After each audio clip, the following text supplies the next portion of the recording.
So the quiche for me, I really get like strong minerality and like really fresh green notes from it, which I feel goes well with the bell pepper because I do a cold maceration that keeps the freshness of it, and so you're getting like fresh on fresh. With for the bell pepper syrup, take say 6 red bell peppers, de-seed, blend them up with enough water to get them going, get it blend it up, and then strain it out. Or if you have a juicer, you can do a juicer. Do a cold maceration.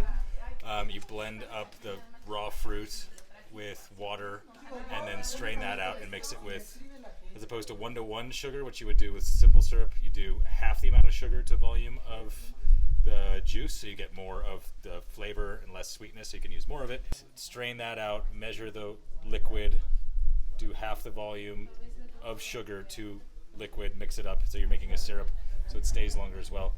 And then when you're making the cocktail, you're going to do an ounce of lime juice, fresh squeezed, an ounce of the bell pepper syrup, 1.5 ounces in the shaker, add ice, shake.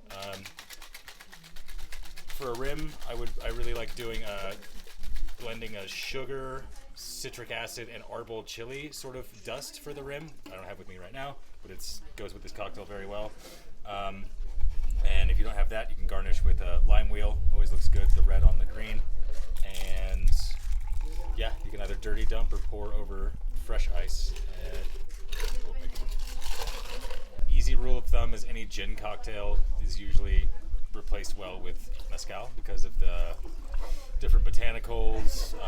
You can cater each cocktail to the specific mezcal that you have. 1/2 to 2 ounces of mezcal of the Cuixe, and you're rocking.